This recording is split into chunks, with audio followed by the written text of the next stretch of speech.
Boa tarde, senhoras e senhores. Hoje é 26 de fevereiro de 2025. São 19 horas.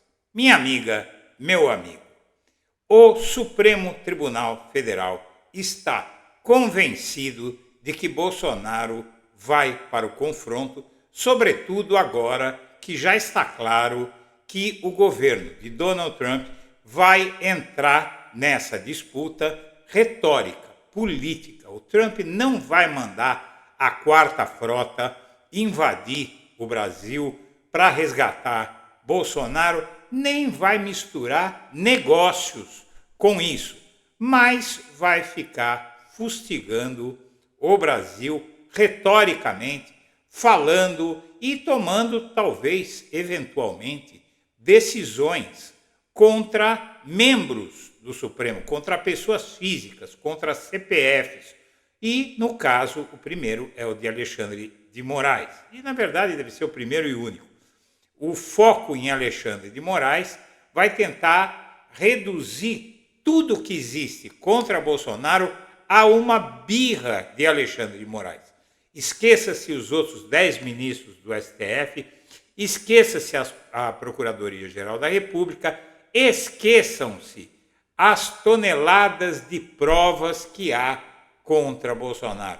Vai ser feito um discurso político para tentar sensibilizar o Congresso Nacional, que tem maioria de direita e, em grande parte, extrema-direita.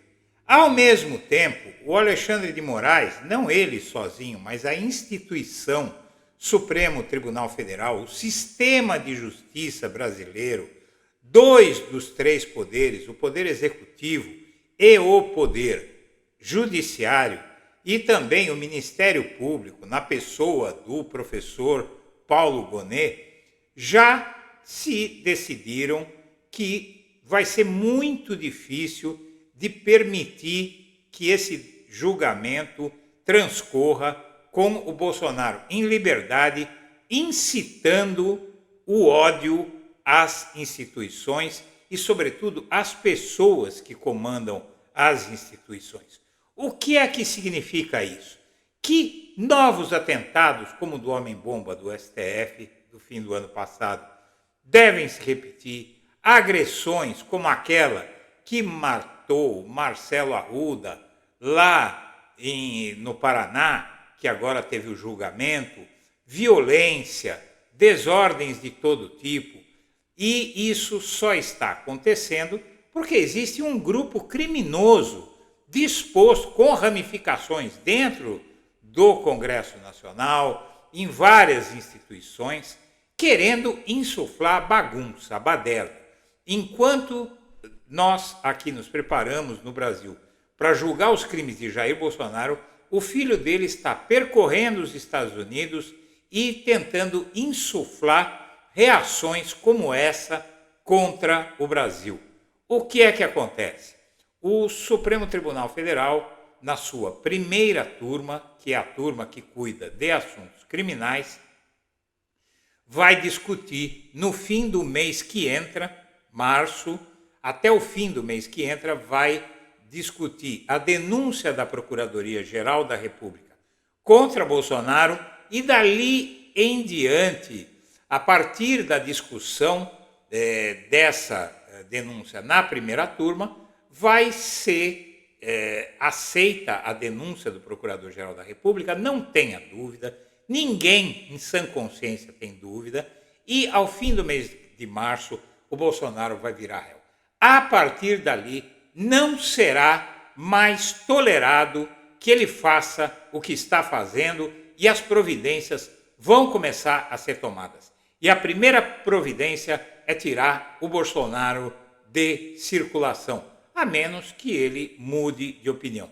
Mas é muito difícil porque ele está cada vez mais confiante no poder dos Estados Unidos contra o Brasil.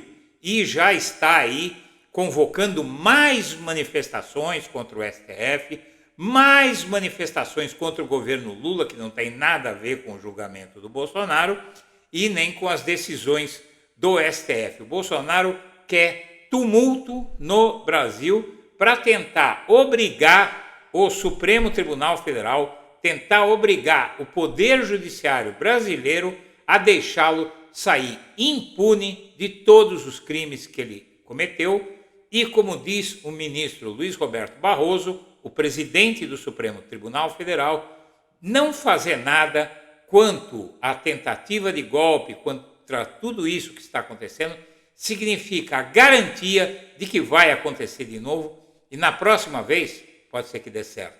Então, minha amiga, meu amigo, vamos para uma reportagem que eu preparei para você, mas antes eu quero pedir a você que acompanha o blog da Cidadania que se inscreva no canal e nos ajude a chegar aos 550 mil inscritos. Nós já estamos com 549.200, faltam um pouco mais de 700 inscritos para chegarmos aos 550 mil.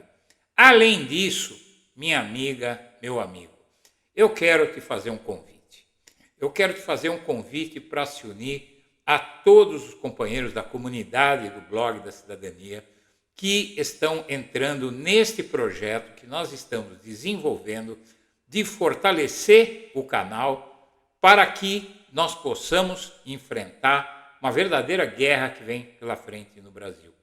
Eu sei que todos podem atestar, todos os que estão há mais tempo aqui, podem atestar que eu, Eduardo Guimarães, nunca pedi apoio financeiro ao público. Nunca, nunca. Eu sempre dependi da publicidade do Google, mesmo tendo tido os meus negócios, porque eu não vivia de canal de internet, de jornalismo. Eu tinha uma outra atividade, eu atuava no comércio exterior, eu tinha uma empresa muito bem sucedida que foi quebrada, destruída em 2017 pelo Sérgio Moro e por esses extremistas de direita que hoje estão aí infelicitando o Brasil de novo.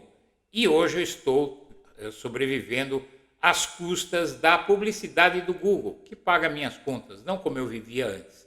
Porém, eu não tenho como investir nesse canal e para isso eu dependo do público. Então eu agradeço a todos os que já nos apoiaram e peço a você que, se considerar fazer uma doação ao blog da Cidadania, por favor, utilize a chave Pix que está aqui na tela e o QR Code que está também aqui na tela, ou o QR Code ou a chave Pix, e vamos em frente então com a reportagem que eu preparei para você. Bom, e a gente já vai direto para Brasília, ao vivo, conversar com o Caian Messina, que tem os próximos passos depois da denúncia. Boa noite, Caian, conta pra gente. Oi, Oneg, boa noite, Adriana, boa noite a todos. Agora o relator do caso no Supremo Tribunal Federal, ministro Alexandre de Moraes, vai dar 15 dias para os advogados dos denunciados apresentarem as defesas e eventuais contestações. Em caso de questionamento, o ministro dá então prazo de 5 dias para a Procuradoria-Geral da República responder. Depois, Moraes começa a avaliar as argumentações dos dois lados sem prazo definido. Quando o caso estiver pronto para julgamento, o ministro leva então o processo para a primeira turma do STF, que decide se transforma os condenados em réus. Ainda existe a possibilidade da denúncia ser examinada também no plenário do STF. Bom, como você vê, até o fim do mês de março, como você vai ver uma outra reportagem aqui que diz isso, o Supremo Tribunal Federal, na sua primeira turma, vai analisar a denúncia da Procuradoria-Geral da República contra 34 pessoas, sendo os dois primeiros, o Bolsonaro e o Braga Neto, que são considerados os cabeças da tentativa de golpe, e mais 32 pessoas. E o STF já abriu prazo para a manifestação das defesas sobre a denúncia da tentativa de golpe, e aí você tem a acusação da PGR, aí você vai ter a defesa dos que foram acusados pela PGR, e o STF aí vai decidir, na primeira turma, 5 magistrados, Flávio Dino, Cristiano Zanin, Carmen Lúcia, Luiz Fux e Alexandre de Moraes vão decidir, na primeira turma, se o tribunal aceita ou não a denúncia contra essas 34 pessoas. Muito bem, como eu falei para você, o Bolsonaro ele está confiando nisso que você vai ver agora. Aqui é um post que a Embaixada dos Estados Unidos no Brasil publicou a respeito do gabinete para o hemisfério ocidental dos Estados da América do mundo, não é? É o gabinete para o hemisfério ocidental do mundo e esse gabinete é um órgão do governo dos Estados Unidos. E a Embaixada dos Estados Unidos no Brasil, ou seja, o governo dos Estados Unidos, emitiu uma nota no Twitter, na rede do Elon Musk, dizendo o seguinte: o respeito à soberania é uma via de mão dupla com todos os parceiros dos Estados Unidos, incluindo o Brasil. Bloquear o acesso à informação e impor multas a empresas sediadas nos Estados Unidos por se recusarem a censurar indivíduos que lá vivem é incompatível com os valores democráticos, incluindo a liberdade de expressão. E aí também, vamos ver o que disse o tal do Gabinete de Assuntos do Hemisfério Ocidental, disse o seguinte: o respeito pela soberania é uma via de mão dupla, bloquear o acesso, o que disse a embaixada, que repercutiu o que disse o tal gabinete. Muito bem, eles estão fazendo uma leitura enviesada. Veja só, o que é que eles dizem? Que quando o STF bloqueia no Brasil os perfis de brasileiros que aqui vivem nessa rede social, aqui no Brasil, não lá nos Estados Unidos, o que é que acontece? Estaria violando os direitos dos norte-americanos. O Poder Judiciário norte-americano já respondeu uma consulta de uma empresa do Donald Trump, que é o presidente dos Estados Unidos, e de um tal de Pavlovsky, que é o dono de uma rede que abriga a direita, que se chama Rumble.